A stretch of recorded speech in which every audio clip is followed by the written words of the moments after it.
شعر و شاعرۍ وکړه که نه ووایه څه ووایه که نه هغه د یو څو ټاپې کړي وي زما ډېرې خوښې وي یار هغه د نبي علیه السلام د دغه ټاپې ووایه محرم دی محرم دی جبریل په شپه د معراج راغی او جبریل په شپه د معراج راغی او بوراک زین کړی د جنت ورسره ونه واو جبرائیل ویل رسول پاسه جبرائیل ویل رسول پاسه او په بوراک سور شه په اسمانو کې سیلونه رسول بوراک باندې سوریږي رسول بوراک باندې سوریږي او هورې غلمان خدمتګار په مخ کې ځینه د څلورم اسمان د پاسه رسول د صلی الله علیه وسلم نارې وایي د چاربیت یو څو شعرونه محرم دی نو یو ورځ په اهل بیتو باندې راغله ډېره زبردسته موقع ده خفه و امامان ورکړې بادشاهي و رب د پلار نیکه د وخته پرې راغله ظالمان یو ورځ په اهل بیتو سخته راغله زما یاره او شپو یې په تقریر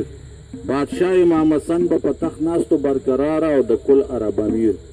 راتله به ساحلان تش پینت لره درباره او ټول ملک و جاگیر نو په زهرو شهید که د نبي د چمن لخته جړیږي بلبلان په زهرو شهید که بادشاهي شوه د حسین او بلرور و عباس نو سیو خاص زمونږ د پیغمبر شهیدارین او د هر چا نه وپاس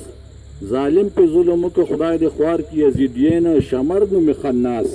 نو اوبه یې په دی بند کې لارې واغسته دوزخ ته په لمسه د شیطان اوبه یې په دی بند کې حسین پوه په خپل ځان شو توکل په الله خیمې کړلې خښې نو دیره په یو میدان شو و دشت کربلا سختی د تندراله هر سړی ګړ په لړزان شو واړه په وویله نو هر چا ویل یزید ته ظلم مه کوه کمبخته او ډېر مشو ماشومان هر چا ویل یزید ته مه کوه د ظلمکارو نوسي د پیغمبر دی علي اسدالله شیر د مولا او د دوی پلارو ښکاره لکه د نور دي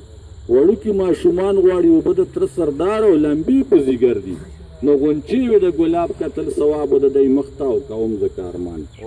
نو غونچې وي د ګلاب د پاک نبي چمن کې روره څلور پوره پشمار ساقي سردار عباس ورپسې ووته د کوره او سور لکه انار ښایسته علي اکبر قاسم جان کم نو د زوره رسا شه په غزار نو روان شوه سنین ټول د فاني دنیا درخت او جنت ته شو روان شوه سنین ټول په جنت کې مقامي شو په بیرته وکړه پام چې پاتې یتیمان کونډې په بند آرامي شو داخلي کړه په شام راجمع التکینو ټول په اصل اشمي شو باني و د اسلام بهار په باندې تیر شه پاتې شو ګلونه یخته چاپیر شته خزان بهار په باندې تیر شه خبردار خنیفه شه خبردار او درونو د احواله